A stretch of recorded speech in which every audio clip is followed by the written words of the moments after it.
What's up, ladies and gentlemen, and welcome to another episode of COASTER-net Uncut. I am, of course, Andrew Ravarchak from Chicago, Illinois, joined by Mr. European Invasion himself, Danny Miller. We are back for another installment of the Danny Miller escapades. So what is on tap for tonight? All right. Well, we're going to do one of these shows where we combine two parks into one. And when I say two parks, I mean a park and a fair. We are going to talk about Olympia Looping on this episode here at the Cranger Kerms Fair, which we did on the same day as Movie Park Germany, which was about 35 minutes away. This was the first day of the Coaster Crew portion of the trip. So we started off at Movie Park Germany, and then went over to the fair and rode Olympia Looping a couple times and then left. And we actually got a few hours in at Efteling this same evening because this was a Saturday and Efteling was open until 11 p.m. that night. So we got our Efteling night rides on this same day. So it was a jam-packed day. And consequently, so Olympia Looping was not originally part of the trip when the itinerary was formed over a year ago. We were supposed to spend the entire day at Movie Park, which was like a 10 to 6 p.m. day, and then we were going to go to Efteling and get in a few hours there. That was the original plan. I'll give credit because I had said at one point when we were planning the trip, when we first booked our stuff like a year ago, I said, we should take a look at to see where Olympia Looping is that first week when we're over there by ourselves. Because if it's anywhere close to where we're going to be, or if it's set up somewhere, we should try and go because we might be able to squeeze it in. That's fine. I was looking periodically, wasn't really tracking it, wasn't going to the Olympia Looping website every day. We roll around to early June, and Jimmy Tico posted in the event Facebook page, said, "Oh my God, Olympia Looping's going to be at the Cranger Kerms the first 2 weeks in August. And it's 45 minutes from Movie Park Germany." So there was a big discussion about whether or not it was going to be left for people to do on their own, if we were going to make it part of the trip, if we were going to squeeze it in with Movie Park, if we were going to skip Movie Park altogether. And it turned out that we made it just combined with Movie Park. We're going to leave Movie Park around 2 or 3 o'clock and get to the fair around 3:30, go to Olympia Looping, ride it as a group at least once to make sure everyone got to ride it, and then if we had time, people could re-ride or check out other things at the fair. But then we were leaving at 5 o'clock to get to Efteling, which is a few hours away. So very little time at the fair. So that's sort of, how this thing had sort of come to be. So let's talk about Movie Park first. Movie Park, walking in, had a very from the Paramount days, had that sort of feel to it. I imagine that it also had a little bit of a Universal Studios feel to it in many ways. It was sort of a combination of those two because some of the areas were really well done, like at a Universal Studios, and other areas were just kind of so-so, like the boardwalk area sort of felt like Knott's Berry Farm, but not quite as good and not quite as pretty. And then their SLC, the MP Express, sits in the back and is completely unthemed. It's just a generic black and white SLC in the back that beats the living hell out of you like all the other ones do. Their Wood Coaster and their Wild West section is a weird Bandit. It's got Premier Rides trains on it, which if you rode Son of Beast with the loop, it's got those trains on it. I was expecting it to be one of the worst wood coasters I've ever ridden, and it wasn't. It wasn't the worst thing in the world. It wasn't good, but it wasn't good. It will. In the thrilling 32 ballots where you can list up to 75 coasters, the Bandit from Movie Park Germany will not be making my top 75. I've been on 149 wood coasters now, so it is not in the top half, but not as bad as it could have been. A candidate for RMC, though, maybe? No? Sure. Oh. Sure. It is a Cyclone clone. So we've done it with Georgia Cyclone. So sure, why not? Yeah, and we know we know that turns out well. Like I personally like Twisted Cyclone, so right. To have that be turned. If you said it's a terrible ride, RMC it, right? Yeah, go for it. Definitely. And this is one of those parks that I'm not sure I would feel the need to go back to unless they had a big new ride. RMC the Bandit, and that one goes on my list to go back to for sure. So like I said, Bandit, not one to really look forward to. It wasn't overly rough. If you took Viper from Great America and just made it slower and not quite as intense and rougher, it's kind of along those lines. Not a great ride. The SLC, fine, whatever. A couple of kiddie coasters over in the Nickelodeon section. They had a Backyardigans themed kiddie coaster. They had a Jimmy Neutron. I think it's a clone or a near clone of the Steel Lasso at Frontier City. If you know that one, so that's their Jimmy Neutron kiddie coaster. They have a SpongeBob themed Wild Mouse, which is pretty cool. They let the brakes run wide open, which was a lot of fun. Very forceful there. It's called Ghost Chasers. So that's over on the right side of the park, which is your kiddie area. Really, when you walk in, you can either go left and you've got all the big rides, or you can go right and you've got like the kiddie area. You've got the Wild Mouse and the Nickelodeon area. You've got a few other things. The bad part of cutting the day short at this park, the pro obviously, is you get to Olympia Looping, which is one of the most sought after and one of the most difficult roller coasters to add to your credit count. Until next year. What? Until next year. Well, well, yeah, right. That's funny. You can't make me laugh that while I'm trying to talk. But the bad part is we didn't get to do a lot of the dark rides. They had a couple of water rides as well, and we wanted to get through the coasters. And we wanted to, get through the coasters and the big coasters and take a re-ride or two on a couple of the good ones. So we ended up passing on a few of the water rides since we had to get on the bus, and then we were going to be going to the fair. They have an Area 51 themed log flume, which supposedly is pretty cool, but you get very, very wet on it. And it wasn't, the weather wasn't too great. It was windy and a little on the cool side. It was, high 60s in the morning when we got there. So not really conducive to getting super, super wet. They have a rapids ride that supposedly is very well themed as well. That doesn't get you too wet. We knew a few people who rode it, had good things to say about it. They had a 3D cinema type ride as well, called Time Riders, that we didn't get to do. So we talked about the SLC, and we talked about the wood coaster and the kiddie coasters. The two big ones here, though, we'll start with Van Helsing's factory. So Van Helsing's factory, it doesn't even look like you're walking up to a roller coaster because it's like a warehouse building that's like 30 or 40 feet high. It's not very big at all. This is a Gerstlauer bobsled coaster. Now, when I say Gerstlauer bobsled, that is the model name that they call it. So if you know, like the Mack Wild Mouse and the Mauda-Zuna Wild Mouse, think of a Mock Rides Wild Mouse, like the Ricochet King's Dominion, Ricochet Carowinds. Think of being in a Wild Mouse style car like that, where it's got tight turns and whatnot. But it's built by Gerstlauer, and it doesn't have they don't have the typical Wild Mouse layouts. They actually have turns and drops. They might have a few tight turns here and there, but it's not just a mouse in a box like the Dark Knight. But this is essentially Gerstlauer's take on the Wild Mouse, and they call it their bobsled model. So this is a Gerstlauer bobsled, and there are several others on the trip. Jacente Sao at Tripsdrill, Tiki Waka, Wallaby Belgium. We'll talk about several of them as we go through more of these parks. But this is the first one.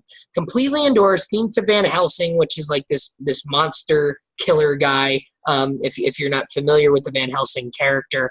And basically, you're in the factory where he makes all the weapons, where they're making the weapons. So you go in, and it's like this workshop area where it's got blood and some of the weapons and metal and all sorts of stuff, and you hop into the car, which looks like this sheet metal style thing, this car that you get into, and lots of good theming. You do a small lift hill, you do some drops, some turns, lots of theming.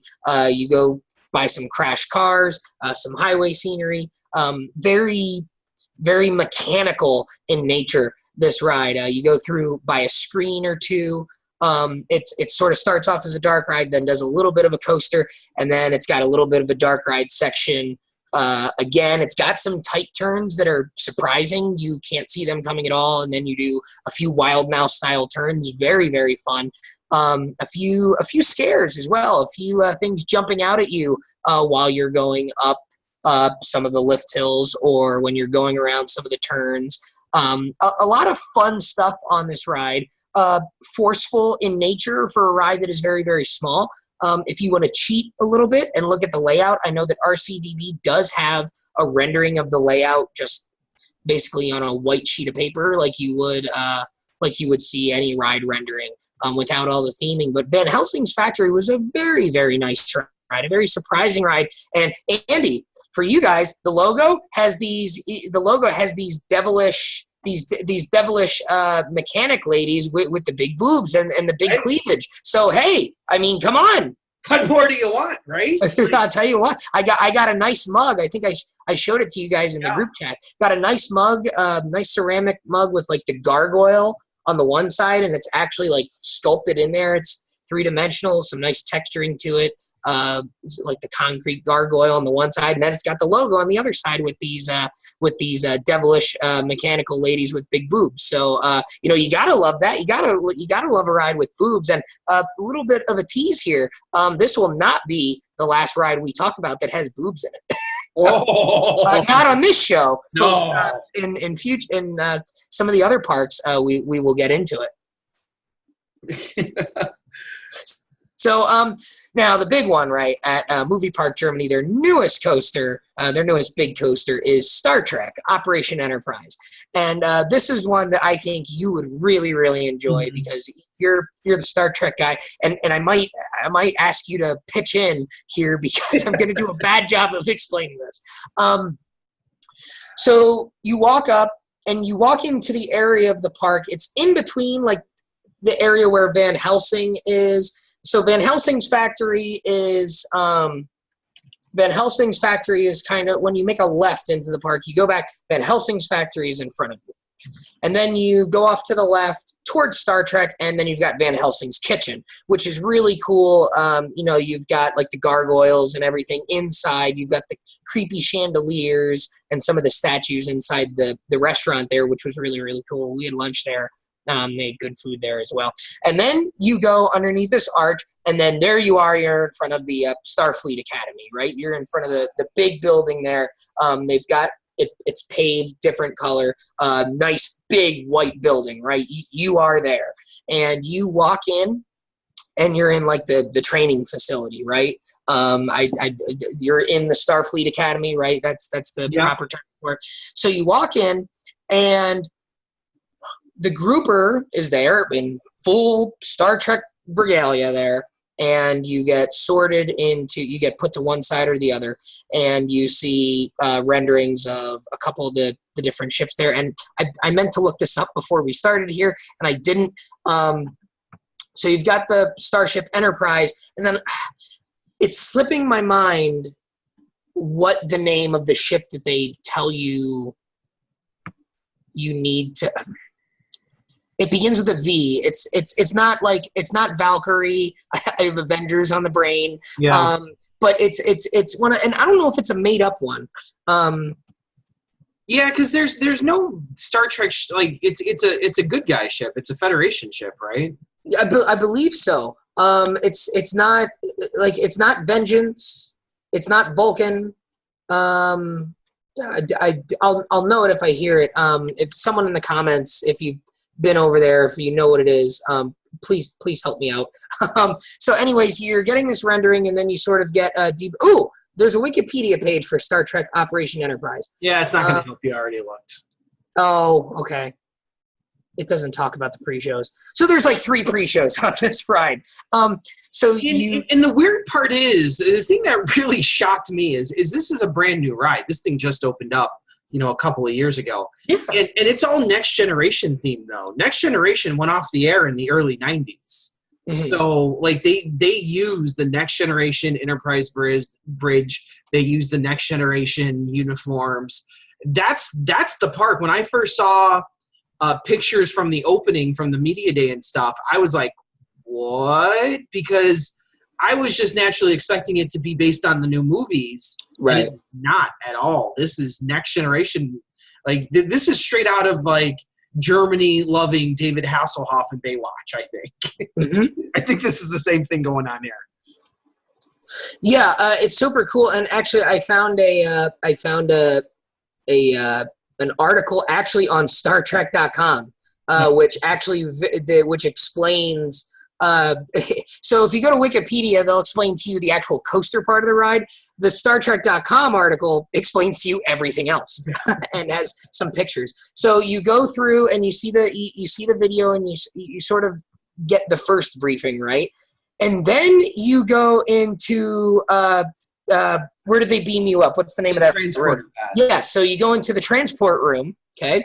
And again, you've got the cast member who's in the Star Trek gear coming in with you, and he or she is talking in German and English because, obviously you can recognize we're English. We're all wearing our American coaster shirt. The guy we had, he's funny. He's like, oh, yeah. And he's like looking at our shirts. And at me, I was wearing my Raging Bull 20th anniversary shirt on this particular. It's like, oh, yeah, Raging Bull, yeah.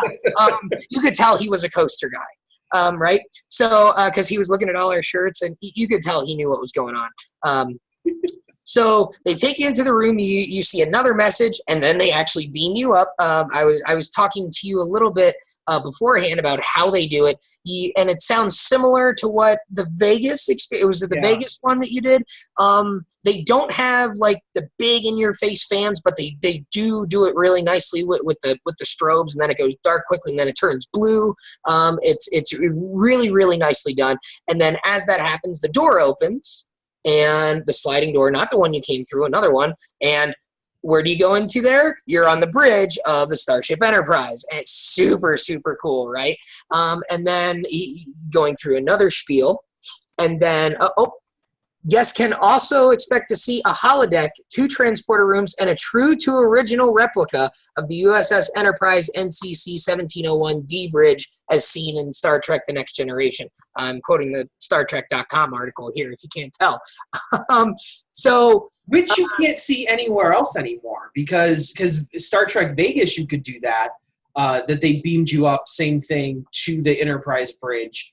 But now there is nowhere to my knowledge outside of this park that you can actually visit the bridge anymore. Right, and it is really, really cool. And I'm not a Star Trek guy. When I was a kid, I saw whatever movie was out when I was growing up. I don't know which one it was. Was there one that had Tim Allen in it? That's not Star Trek. That's Galaxy Quest. No. Okay, so there was a Star Trek movie too. There was a Star Trek movie around that time. I don't know if it was a remake or what. I remember Galaxy Quest, but there was a Star Trek one too. Probably because you grew up in the mid-'90s, so you're probably looking at Generations or probably Generations. Was Kirk and Picard in it? Yes. Generations. Okay. So, yes. I always confuse which one he was in. I know Galaxy Quest. I know I saw it. That's not what it is.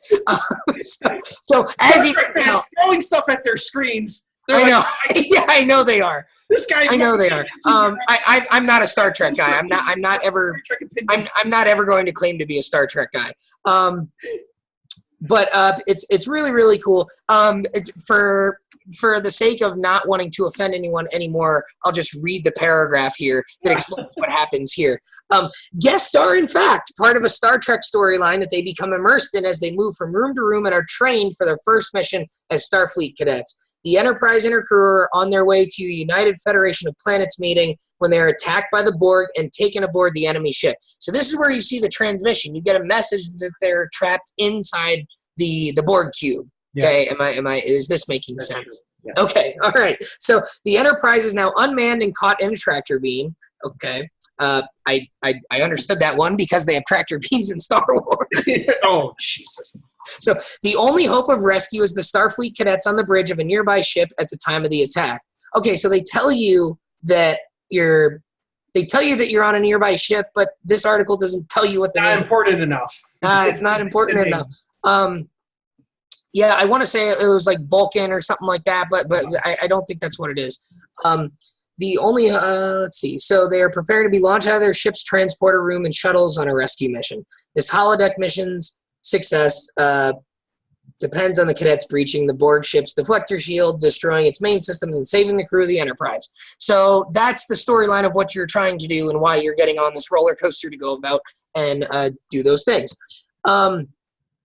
Now, listen to this. Complementing the entire experience, the Budapest Philharmonic Orchestra recorded a full and rich soundtrack that can be heard both outside and inside the attraction. So you've got this music going on, very, very nicely done. Not music on the ride, though.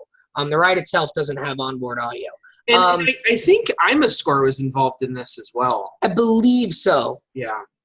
Well, and I'm a Score does a lot of stuff over in Europe. If you YouTube search like I'm a Score, you will find tons and tons of stuff in terms of soundtracks for rides that they've been involved with. And over here, maybe their most notable first outing was probably Mystic Timbers, right? Yeah, they did the Mystic Timbers stuff, right? Yeah. Mm-hmm. Okay. Yeah, that one's that's one they've done so many.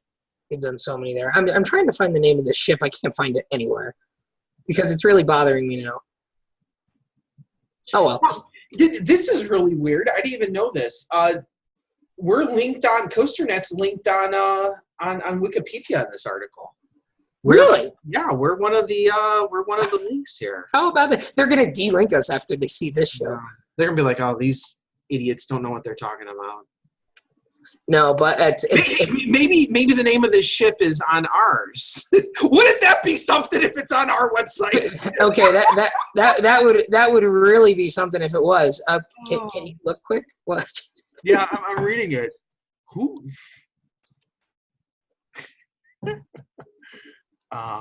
Federation Plaza. That's where they have the gift shop and the restaurant there. So that's really cool. No, it doesn't say what ship it is. That would have been funny though. That would have been funny. In the main building, there's a bunch of like replicas and whatnot as well in the waiting queue.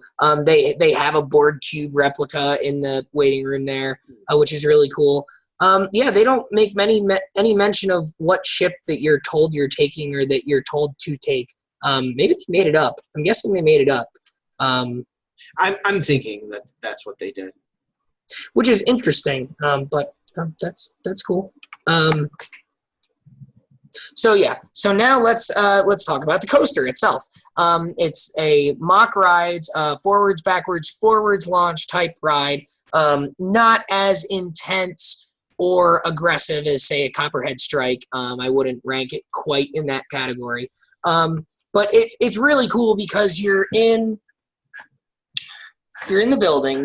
You can, if you're in the back of the station, you can see outside. But the trains are painted, like the Starship. Really, really cool looking trains on, nice bright white. The track is all black. The supports are all black. And the door opens up in front and you go out into basically this launching bay. And you've got lights and sirens going on. And you don't launch right out. You go onto basically the transfer track. And you've got a big status screen showing your ship and like a status, and it has like a countdown to launch while the alarm's going off. And then it pulls a powder keg and slides over onto the coaster circuit, which is pretty cool. Just like powder keg, it launches out forward, and powder keg has that back spike just in case it doesn't make it over the hill. Star Trek does the forward, backward, forward thing where it actually goes up the back spike on the way back, but it doesn't just go up the back spike. The back spike twists like Wicked Twister. So if you're in the back of the train, twist like 180 degrees, and then when you start to fall back down, you get thrown back around, which is really, really cool. Then you hit the launch, you go back through the launching bay, and then you go up into this Immelman-style loop. And out of the Immelman, you sort of flatten out and then do a big drop, an almost 90-degree drop. Lots of airtime in the backseat there and lots of hang time, much like Copperhead Strike or like a Monster. at the top of that element as well. And then, so you come out of that, then you do a few more elements. You do a nice barrel roll type element at the end. You've got a few small airtime hills. The ride itself is not that long in terms of the coaster part, but when you couple it with a couple of the pre-shows, the forwards, backwards, forwards, the shift track, this is just a really, really fun ride experience, all things considered. Just a really, really fun ride. This isn't a world beater. This isn't, a top 10 coaster or anything. For me, I didn't have it in my top 10 on the road trip rundown. I probably would have had it, outside the top 10 and maybe like a 12 or 13 range. And looking through it here, I think it ends up being 13 on the steel coaster list from the entire trip, which is really good. I actually liked it better than Fury. Not to sort of bury the hatchet with Fury at Bobbejaanland Land, which I did have in the top 10, but I like this ride better than that. I would say, actually, I would say this ride is very Powder Keg-esque, but has more of the hang time that like a Copperhead Strike has. It's shorter, much like Powder Keg. It's got some similar elements. It's got a similar feel to it. I rank this ride just ahead of Powder Keg.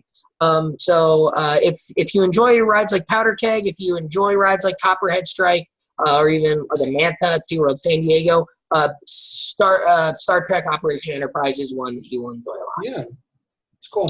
And any cool merchandise there for Star Trek, or? It was a lot of generic Star Trek stuff, not ride specific stuff. Yeah. They did have a few mugs. I opted for the Van Helsing mug. And then I got a Star Trek shirt. They did have one shirt that was like a dark green with silver. It said Star Trek in like the regular Star Trek logo word mark, and then Operation Enterprise underneath it. So it was the ride. So I did get the dark green Star Trek shirt. Didn't get a Star Trek mug. I opted for the shirt and then the Van Helsing mug because I thought the gargoyle mug with the big boobed devil. Yeah. Well, I can't fault you there. Well, it was a good choice. It's great to take into work on a Monday morning when you come back from with your coffee in it. So that was a great time. So Movie Park Germany was a lot of fun. Again, if they were not to add a major ride, I don't know if it's one that I would put on the list to go back to next time I go there. But you RMC banned it, and then all of a sudden that park becomes far more interesting. It's kind of like a 2/3 day park, in my opinion. We rode Star Trek 2 or 3 times, rode Van Helsing twice. Everything else was really much just a credit run. We had a meal there in 4.5 hours. That's about all you can do there. Yeah. So that's fine. So then we left, and we'll talk about Olympia Looping here. So we got to the fair. It was probably about 3:45 or so, and we were supposed to leave at 5 o'clock. So the deal was, it was like a 10-minute walk from where the bus was able to park all the way through all the food stands and all the tents and all the buildings to get back to the rides area, and Olympia Looping at the very back of the rides area. So it's almost 4 o'clock by the time we got there. So we'll walk back as a group. They said, pull up your phone, drop a pin where the bus is, where we left it. And the bus is parked at this business. So if you have trouble finding the bus, find a police officer and tell them this business name, and they'll keep you there. Fine. So basically the rule was we're all going to go to Olympia Looping together. One ride was paid for by the group. So we'll all ride it once together, and then you're free to go. Be back at the bus at 5. So there were 2 other credits there. There was a wacky worm and a pretty big wild mouse. We elected to skip those 2, and there were a couple dark rides as well that looked interesting. We elected to ride Olympia Looping a second time, which was our choice, and we paid our own way for that. That's really all we had time for. Would have been nice to experience the German fair, to experience that atmosphere a little bit more. Very crowded. But Olympia Looping didn't have a long line, which I think later in the evening it probably does, but a lot of people are drinking the beer, trying the food and whatnot. And this isn't one of the bigger fairs that it goes to. I mean, Oktoberfest is really the big one where they run all 4 or 5 trains on it. And what I found out is they actually run 7 cars per train at Oktoberfest. And at the smaller fairs, they only do 5-car trains. So they actually run shorter trains on Olympia Looping, which is interesting that it still makes it all the way around with the shorter train. It's really, really odd. So you may get varying opinions on Olympia Looping depending on where someone's ridden it. If they've ridden it with the longer, heavier trains, I don't know. But what can I say about this? This is one of those rides that we talk about every so often, and it seems to come up at weird times, and we never talk about it really just on our shows regularly because there's not really good context to talk about it. You don't talk about it in the context of other parks. It's really, you have to sort of be cognizant to talk about Olympia Looping. I will say this, there is no airtime on the ride. And walking up to that, you can see that. This is all about Schwarzkopf and those very, very circular loops and those very, very tight helixes. If you sit in the back, you get some yank on the first drop, which is like pristine first drop. Very, very intense. But other than that, this isn't an airtime ride. This is an intense, classic Schwarzkopf looping coaster. And for me, this is probably one of, if not the best Schwarzkopf coaster out there for me. I really like Mindbender and I really like Shockwave. The difference for me here is those two rides both have two very strong loops and two or three really, really good spots of airtime. This ride doesn't have any airtime, but it's got 5 extremely powerful loops, and 2 or 3 of the helixes have some really good ports to them as well. Toward the end of the ride, it sort of just meanders into the brake run, which is fine because it's fine in this case for me because it's pummeling you with positive Gs for the majority of the ride.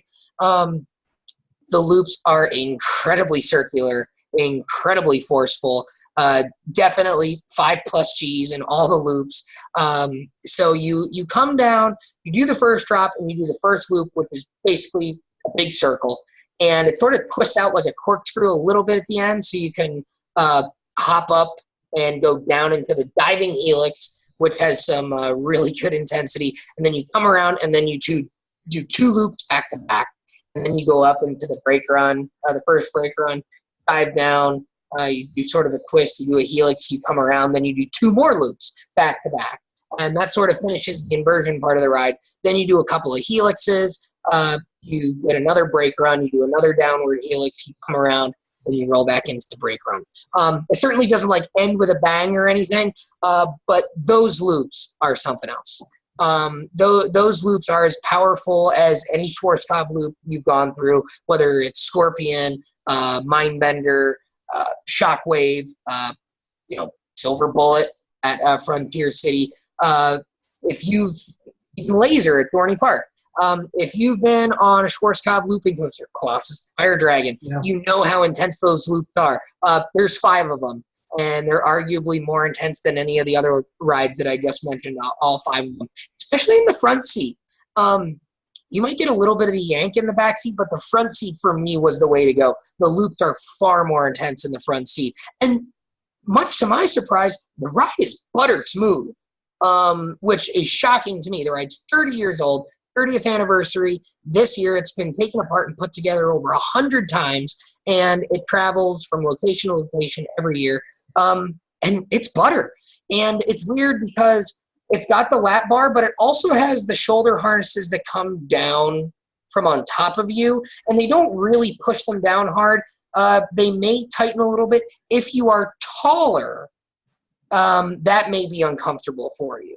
If you're smaller like me, that didn't really bother me much. Now, Chris Brucker, one of our friends who was on the trip, is a very tall drink of water, and he loved it. So, and then Josh Ranger from In the Loop, you know him, he is also a tall guy, and he was sort of indifferent about Olympia Looping. He wasn't overly impressed with it, didn't think it was a bad ride, thought it was a fun ride. He did not re-ride it. Adam, Chris, and myself got right back in line, paid €8, and got back in line and rode it again. I'll be honest with you, I didn't realize it's that young of a coaster. I didn't. 1989, it made its debut in Munich at Oktoberfest. That's crazy. Because I would have. It is one of the last Schwarzkopfs. It is one of the newer ones. Yeah, and because you think Schwarzkopf, I think like Whizzer, I think 60s, 70s. Yeah, I mean Revolution, which was Schwarzkopf and Intamin in 1976, Super Duper Looper 1977. Mindbender I think was 78. I think Shockwave was also 78. You're thinking when you think Schwarzkopf, you're thinking late 70s, early 80s. This was late 80s. Yeah. So I did not realize that this was that new of a coaster, and comparatively speaking. Yeah, and the on-ride photo, only €4, so we bought that. I'm sure if you follow me on Instagram or Facebook, you've seen that, and you can see the smile. Now, people were commenting on the guy who was sitting behind us who just looks bored out of his mind. They take the photo on the last turn, so if there's any part of the ride that you're not excited at, that's the part. But you can see the expression on my face and Tu's face, how much fun we were having on this ride. I had this ride at number 5 on my most anticipated list, partially because I expected it to be a really good ride, and also partially just because of the significance of getting to ride a ride like that. Quite honestly, I may never see again in my entire life. Yeah. I remember we were in this big group of 48 people, and we're around all these other fairgoers. And when we came around the corner, around these food stands, and saw it, you could hear the people like gasping. And I remember saying, "Holy shit, there it is." And I think I turned to Adam and Tu at one point and I said, while we were waiting for Jonathan to buy the tickets, I remember turned to him and said, "I can't believe we're standing in front of this ride about to get on it." Like, you've heard so much about it, you've seen so many pictures of it, and yet that most coaster enthusiasts will probably never get to ride this ride. And that in itself is really, really cool. As far as where it ranks as a coaster, like I said, this is probably my favorite Schwarzkopf coaster. Again, I love Mindbender. I love Shockwave. I rank both of those rides very, very highly. Both of those rides are in my 50s. I have Olympia Looping right around the number 40 mark. I really enjoyed Olympia Looping, which is good for number 7 out of the steel coasters on this trip. Now, that's lower than the number 5 I had it. Do not be fooled by that it was not as good as I thought it would be. It was every bit as good as I expected it to be. You'll learn as we go through some of these other parks that there were a couple of other rides on this trip that surprised the living hell out of all of us. And those are some of the rides that I had ranked below Olympia Looping on my expectations list that end up coming up ahead of it. There's 2 of them in particular that rank. Black Mamba is one of them. So if you watch the Fantasia Land show, I had a lot of good things to say about Black Mamba. I had Olympia Looping at 5, Black Mamba at 9. Black Mamba I ended up having at number 5. A couple other rides that far exceeded expectations. Olympia Looping for me exceeded expectations. And I really, really enjoyed it. One of my favorite coasters on the trip. And certainly when I got back to work and, got back home, I got to visit family and friends back home, and they asked, "How was your trip?" One of the first things I tell them about is Olympia Looping. And I sort of wrote it out in an Instagram and Facebook post the day that we wrote it, explaining why it was such a big deal. And we had people ask us, people ask me at work, I saw you posting about that one ride. Like, what was the deal with that? Like, it seemed like it was a big deal. I was like, yeah, so it's a traveling roller coaster, and explain, like, that blows their mind, first off, that this ride's been around 30 years and been over 100 different locations where it's been taken apart and put together. So they think that's super, super cool. That's sort of unheard of for people who are not enthused with this industry. So Olympia Looping is certainly one of the highlights of the trip. Wasn't my favorite ride on the trip. A top 10 steel coaster on the trip for me. Maybe not for others, but for me, I really, really enjoyed this ride. And certainly one of the highlights of the trip in terms of one of the biggest bucket list coasters that really anyone could ever have. Cedar Point. Yeah, next year. I'll tell you what. I'll tell you how it rides. I'll tell you what. If we can I'm get gonna take that big trek of 4 hours east. I tell you what, I would love it if Cedar Point or somebody, before Olympia Looping goes out to pasture. There was always that rumor that it was up for sale. Like there was that rumor like 2 years ago that Olympia Looping was up for sale. That if they didn't sell it, they were going to scrap it. Like there was that talk. Yeah, the guy's been trying to sell it. It's owned by one guy, I think. So like to me, Cedar Point wants to make a splash. Cedar Point buying Olympia Looping outright would blow people's minds, I think. Then, well, of course, then it won't be as good as it was. So, yeah, well, they'll be like, oh, it's just another ride. Yeah, there's nothing special about that one. I mean, obviously, Steel Vengeance, Maverick, Millennium Force are top 3 rides at Cedar Point for me. After that, I go Magnum. Yeah. I go Magnum after that. I think Olympia Looping is in there for if you were to put Olympia Looping in Cedar Point, I would put it in the discussion for 4th, 5th, 6th best coaster at Cedar Point. It would certainly really fit in there, and just because again the iconic nature of what Olympia Looping is and what that means when you go up to coaster enthusiasts and you talk and say yeah, I rode Olympia Looping. That's something that, people aren't impressed when we say, yeah, I've been to Europe anymore, or at least we shouldn't be, right? Because a lot of people have done it. And, but Olympia Looping is still the type of thing where when you tell someone you've been to a place or you've ridden a ride, Olympia Looping is one where people raise their eyebrows and be like, no way, you've ridden Olympia Looping? And I mean, it's not in my top 10, right? I'm not ranking it in my top 10 to be braggadocious because I've ridden a ride that nobody else has ridden. We like to talk about that all the time. I think 40s is a really fair, objective opinion of this ride. And the Schwarzkopf are fun rides. They're intense rides. They're smooth rides. They're re-rideable. Olympia Looping hits all of those marks.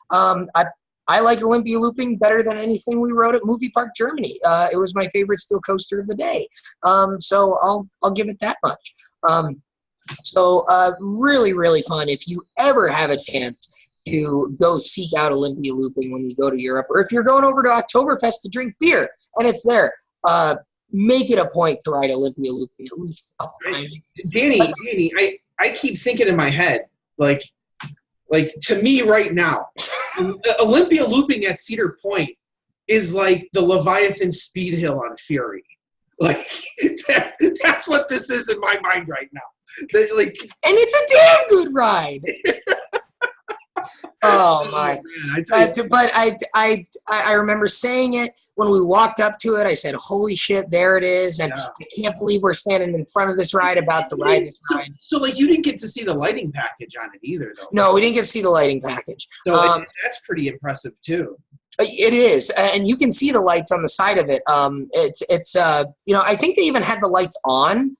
So you could see the lights on it. Obviously, it was daytime. But like I said, I remember walking up to it. I remember standing there and be like, I can't believe we're here. I remember saying to Sue while we're going up the lift hill, I said, I can't believe we're riding this ride right now. And then when we bought the on-ride photo and we were walking back to the bus, I said, I can't believe we just did that. Never in – if you would have asked me 3 years ago, do you ever think you'll ride Olympia Looping? I probably would have said, I would love to. I don't know if the stars will ever align. And here it was, a half an hour away from somewhere we had planned to be for over a year. Boy, what a special thing that was. Yeah. That was really cool. And how much could they actually be asking for this ride? 10 million, 15 million? They can't be asking that much, right? I don't know. How much could you be asking for a 30-year-old Schwarzkopf?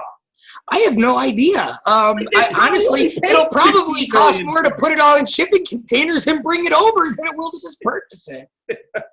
But hey, we know that what is it? Canada, not to bring that up, but we know that that's over here. Yeah, Or at least it was purchased by the park over here, which, by the way, that place has announced they're building an amusement park. Yeah. All of a sudden, after we announced that they bought it, and said they weren't going to do anything with it. Yeah, okay. No, a year later. Oh yeah. Well, you guys were actually right. We're actually going to build a park. Yeah, exactly. No, but Cedar Point. You want to do something impressive.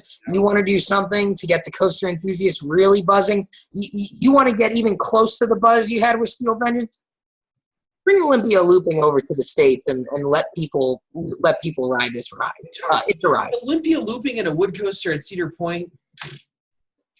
Well, what have we said about Cedar Point? That what they're really missing is the modern multi-looping coaster. Now, Olympia Looping isn't modern; it's 30 years old. But honestly, Olympia Looping would be a really, really good fit and a really, really neat fit. It seems appropriate. You've got all the record-breaking rides. You've got all these iconic rides. Olympia Looping is about as iconic as it gets in terms of European rides. Would it fit over on the beach? Like between it's very narrow. Like between Wicked Twister and Windseeker, just plop it right down, right? I don't know if it would fit over there. It's certainly narrow. Actually, see, this is the other thing I love about Olympia Looping is it has its own website because it tells you the schedule, and it actually, if you give me a second to load it here, it actually tells you the dimensions that you need to install it. It tells you the space that you need to actually do it. Here, it's loading up here. World's largest transportable roller coaster. That's a fact. Facts and figures. Here we go. It was planned and designed from 1983 to 1985. It was built between 85 and 88 and world premiere at the 1989 Oktoberfest in Munich, which is why it's also, the loops also say München Looping, or Munich Looping, also known as that. Let's see here. Facts and figures. Height, size, and weight. Company and vehicle, setup and transportation.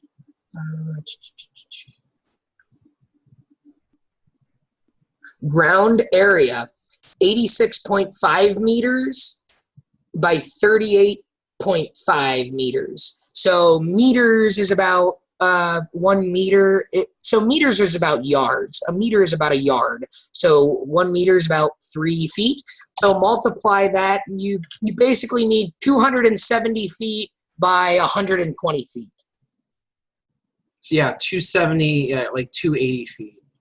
Yeah. So basically, and I mean, there's. I tell you what, not big at all. I tell you what, you take out Tiki Twirl and you can leave Wicked Twister in the back, and it would plop right down. Like it. Oh yeah. It would overlap with Wicked Twister, like for like a skyline view. Mm-hmm. But it would fit perfectly over there. I'll tell you what, where they did like the Monster Jam thing this year, if you took out like the Luminosity stage and used that Monster Jam area, you could put it right there. If you angle it right and you maybe change the train station or actually you would just get rid of the road and just put it that way. Yeah. Yeah, there's plenty of space to put it. Yeah, actually, that little sliver of land where Corkscrew's final brake run and the lift hill and the first airtime hill are, if you took that out, you could put it right there. You could probably fit it right there, to be completely honest with you. Yeah. No, yeah. So, I tell you what, that I'm actually surprised it hasn't been announced yet, Danny. This is a pipe dream, right? Right? I mean, this may never happen, but boy, wouldn't it be so? I tell you, people laugh when I said this at first because the rumors were flying at the beginning of this year, and people were talking about them bringing back Wildcat. I said that doesn't make sense to me, Danny Miller. I said this was back in like April, maybe even earlier. I said that doesn't make sense to me. I said, I think they're buying Olympia Looping because I knew the rumor from 2 years ago that it was for sale, that the guy wanted to unload it. And I tell you what, there's no better company in the world to take care of that ride than Cedar Fair. Yeah, I mean, it would really be something, and I would be thrilled. I would be thrilled if I ever got to ride that ride again. If it came to the States, I don't care where it comes. If it came to North America, if it came to the States, or even somewhere in Canada, I'm there. Count me in, because I will go ride this ride again. I'll be there too, because I need the credit, Danny. yes, you do. So, boy, oh boy, but what a treat it was to ride. Really a ride that is no Olympia Looping merchandise. No. Not that now. Again, I do know someone who went. Someone went to the fair like 2 or 3 days before, and they had a fair shirt that said Cranger Kerms, and it had like the silhouette of the skyline, and it had Olympia Looping included in that. Okay. But none that I saw in terms of T-shirts or hats or even magnets or anything. Well, that'd be the other wonderful thing, is you would get an Olympia Looping T-shirt for absolutely sure then. Yeah, right. Well, yeah, exactly. And you'd only have to pay the low price of $27.99. Well, but it's funny because they have the on-ride photo, and they have the on-ride photo booth, which is right at the exit there, which comes with the ride. And it's €4. You put in two €2 coins, you select your photo on the touchscreen, put in your 2 coins, and it spits out the photo right there, and it's on my fridge downstairs. And they give you a QR code, so you can scan it. You have the digital copy too. It's super, super cool, and that's the copy you see posted on my Facebook and Instagram. If you go back to the first year, it's your second week in August there. Really enjoyed Movie Park Germany.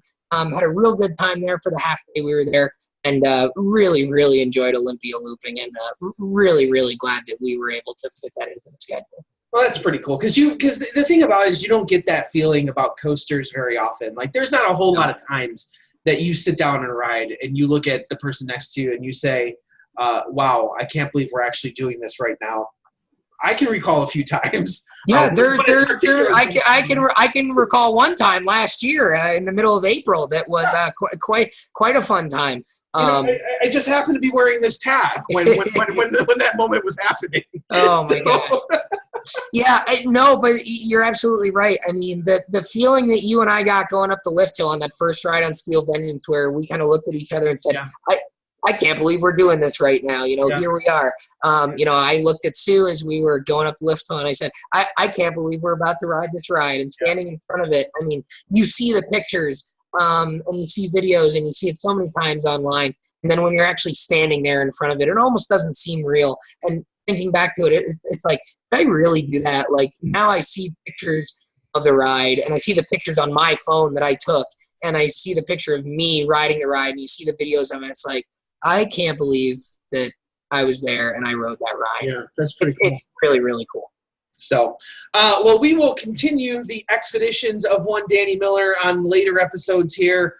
So, as always, thank you for joining us here on COASTER-net Uncut. I'm, of course, Andy Rubarczyk from the Raptor Universe Studios. I'm Danny Miller from Binghamton, New York.